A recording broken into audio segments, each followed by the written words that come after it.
Good morning, dear viewers. This is George from Ireland, and this video is about what's good and what's bad about Ben Shapiro. Now, Mr. Shapiro has been famous for a few years, and he has his own YouTube channel, a well-known Californian lawyer. He notoriously clashed with Piers Morgan over firearms. Morgan's someone I detest, but I happen to concur with him on this issue, so I suppose it should be about issues, not personalities. So I agree with Mr. Shapiro about certain issues. For example, he exposes the notion of white privilege to be largely bogus, which is not to say that no anti-black prejudice exists in the United States. It does. I suppose there's prejudice against other races, but the differential in outcomes is primarily explained by individual choices. There might be something to do with culture and so forth. So where else do I agree with him? Let me see. That snowflakes should not be tolerated. It's quite disgraceful that certainly at the universities that freedom of expression is severely circumscribed, and surely at university people should expose themselves to opinions that they don't share. If they refuse to do so, they're just not mature, and one can acquire a better understanding of one's own opinions by hearing what the other side has to say, to figuring out the weaknesses in my case, and I can think, how could I argue on this issue from the other side, and so forth. And people who lack this objectivity really don't deserve to be in tertiary education. Shapiro, though he's very much a Republican, he didn't vote for Trump for moral reasons. So he's got some laudable opinions, and he's willing to be unpopular, though he does have his very loyal supporters. Well, where do I disagree with him? A number of things, partly free market fundamentalism. Now, I believe in capitalism up to a point. I'm a right-winger, but he really takes the biscuit, Mr. Shapiro, saying, oh, there can't be racist employment practices because business would go bust, which is nonsense. I wish it were true, but he has this blind faith in capitalism, as though there are no racist business executives at all. Their business would definitely go to the wall. I don't think so. Look at the Jim Crow era, where there were racist laws and businesses were still profitable in that part of the world where that sort of thing prevailed. So it's ridiculous to assume that there can't possibly be racism in employment. I realise it's often exaggerated by left-wingers, but that's quite different from saying it's not there at all.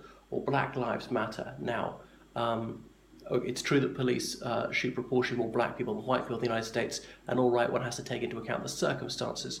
I don't believe in justice by statistics. One has to look at each individual case. But even so, there were at least several cases where black people were shot dead without good reason by the police, and the police ought to have an extremely good reason before killing people. Gun rights, well, arms, as it says in the US Constitution. So Mr. Shapiro, he is an articulate and clever gun rights activist, or should I say anti-gun control person. But actually, he's a little bit sensible and agrees to some gun controls. But if he believes arms are so crucial, why not for Palestine? I know that Mr. Shapiro is a partisan of Israel, as he often says that he's Jewish, so unsurprisingly, he's got some fellow feeling for the only Jewish state in the world.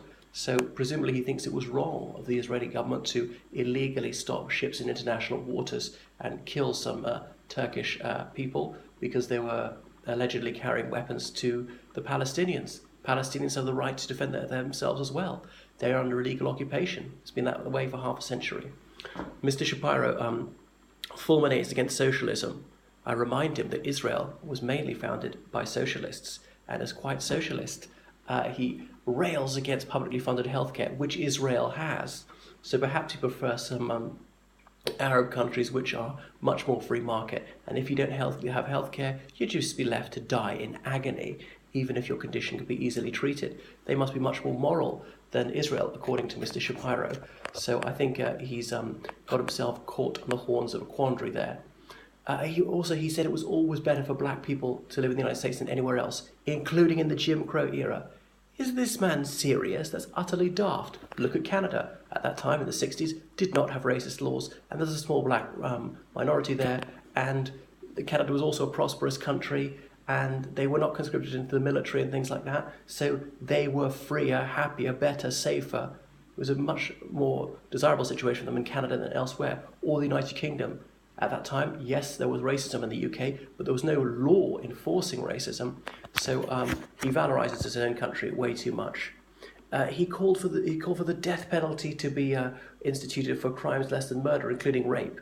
Well, this is one of the worst things about him: his unhealthy enthusiasm for the death penalty, or castration for rapists as well.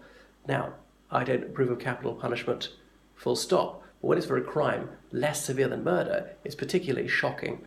Perhaps he would like a Shariat state where this sort of thing goes on. And that's another point, is Mr. Shapiro. He denounces Islam as being wicked and seems to be against most Muslims, saying that most of them are extremists. Well, I'll point out to him that 10% of Israeli citizens are Muslims. I mean, it was on the Israeli government website, and they boast how they have Muslims in their army and so on, their parliament. And he says that Israel's a Western country. Well, surely the West and Islam are compatible if even Israel allows equality to Muslims and allows them in the army and so on. So they're not all bad. So Mr. Shapiro's argument is disproved by his favourite country.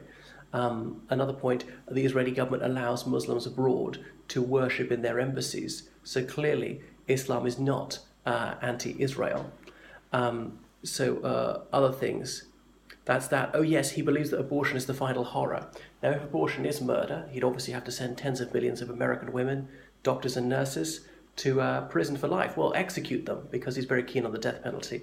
And presumably he must think that many Shariat states are far more righteous than the United States, or indeed Israel, because most of them outlaw abortion. So Mr. Shapiro has tied himself in knots, contradicted himself many times. He has many beliefs which really just don't stack up, and he needs to think things through.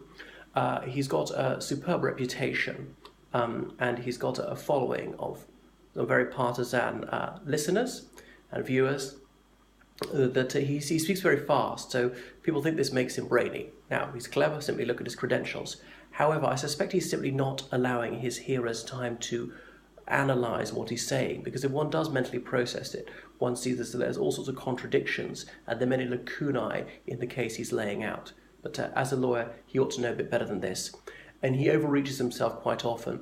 One of the reasons people find him convincing is he comes across as utterly believing in what he's saying. He's very self-assured. As Nietzsche said, people believe in what is seen to be strongly believed in. Whereas someone like me, I hedge what I'm saying, and I often acknowledge weaknesses in my case. I observe that the other side makes some meritorious arguments, which I suppose is why I don't win people over quite so much, because I'm a bit too reasonable and I make too many reservations. That's all for the moment on Ben Shapiro.